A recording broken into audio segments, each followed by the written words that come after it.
नमस्कार, मैं रवीश कुमार। कौन सा एग्जिट पोल सही है और किस पर भरोसा करना चाहिए? लाखों लोग इस सवाल को लेकर उलझे पड़े हैं।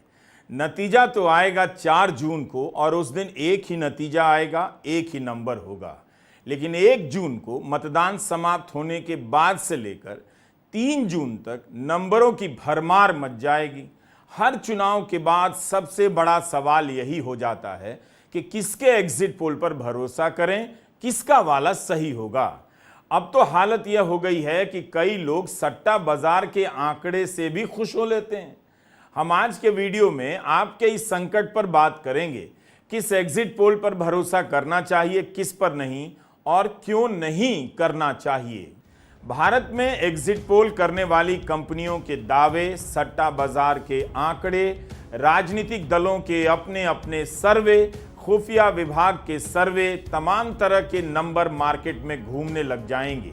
इनके बीच 2-4 एंकर और पत्रकार भी अपना नंबर मार्केट में छोड़ चुके हैं। एग्जिट पोल पर संदेह होता है तो लोग पत्रकार पर भरोसा करने चले जाते हैं और पत्रकार पर डाउट होता है तो लौटकर एग्जिट पोल पर भरोसा करने लग जाते हैं। किसका नंबर सही है यह सवाल ही गलत है।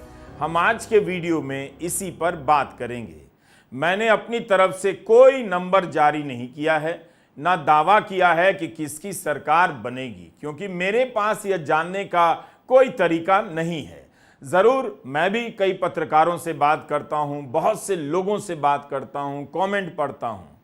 कभी मैं भी इस तरह के दावे दोस्तों के बीच कर लिया करता था और सही भी निकल आते थे, लेकिन अब नहीं करता हूं। 2 कारणों से। एक कि इससे असली मुद्दों पर बात करने की जगह कम हो जाती है, उनसे ध्यान हटता है, और दूसरा, सर्वे का अपना एक वैज्ञानिक तरीका होता है। मेरा गेस सही हो जाए या गलत हो जाए, दोनों ही स्थिति में मैं उस वैज्ञानिक तरीके का पालन नहीं कर सकता। इतना संसाधन भी नहीं है, तो दावा करने से बचना चाहिए। अब तो चुनाव बीत गया, लेकिन आप याद कीजिए कितने पत्रकारों ने भारतीय रेल की यात्रा की और सरकार के दावों की जांच की। इसके लिए कई घंटे लगते और बहुत सारी रिपोर्ट पढ़नी पड़ जाती, पढ़ाई करनी पड़ती। मेहनत के इस काम से बचने के लिए चुनाव की चर्चा को स्टूडियो में लाना पड़ता है। इसलिए चुनाव शुरू होते ही मीडिया एक सवाल पैदा करता है, कौन बनेगा प्रधानमंत्री या कौन बनेगा मुख्यमंत्री, ताकि चर्चा स्टूडियो में आ जाए और आप उलझ जाएं कि किसके नंबर पर भरोसा करें। नंबर का सारा मामला पत्रकारिता न करते हुए पत्रकारिता में प्रासंगिक, इंपॉर्टेंट, रेलेवेंट बने रहने का है। यह सूचना और जानकारी का मामला है, इस पर अधिकार जताने का मामला है। जो भी एंकर यह दावा कर रहा है, आप बस उसकी कोई एक रिपोर्ट निकाल कर देख लीजिए, उसने किन मुद्दों पर गंभीरता से रिपोर्टिंग की है और उससे क्या निकला है। सिर्फ कहीं गया है, 2-4 लोगों से बातचीत की है, समोसा और चाट का फोटो ट्वीट किया है, यह पत्रकार की मेहनत नहीं है। नंबर बताना चुनावी राजनीति का सबसे गैर जिम्मेदार काम है और आलसी काम है। एंकर को पता है कि उसने काम तो इस बार भी कुछ खास किया नहीं, लेकिन उसकी पूछ बनी रहे मीडिया में, इसलिए वो नंबर जारी करने लग जाता है कि मेरा नंबर ऐसा है, मेरा विश्लेषण ऐसा है। और जब गलत निकलता है तो 1-2 लाइन ट्विटर पर लिखकर अगले चुनाव तक के लिए गायब हो जाता है और अगले चुनाव में फिर से यही सब करता है। 543 सीटों पर चुनाव हुए हैं। क्या किसी पत्रकार ने 543 सीटों की यात्रा की है? संभव नहीं है। 2.5 महीने के इस चुनाव में वह कुछ ही राज्य का दौरा कर सका होगा और एक राज्य की 3 से 4 सीटों पर गया होगा।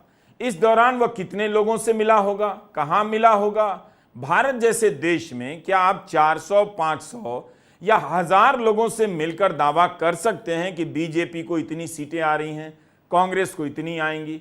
जब आप यही सवाल पूछ लेंगे कि आपका दावा तो ठीक लगता है, बताइए आप इस दावे पर पहुंचे कैसे, कितने लोगों से बात की, उनकी प्रोफाइल क्या थी, तो भाई लोग, खासकर एंकर लोग, दांत चियार देंगे। भारत में एग्जिट पोल का इतिहास सही और गलत दोनों का है।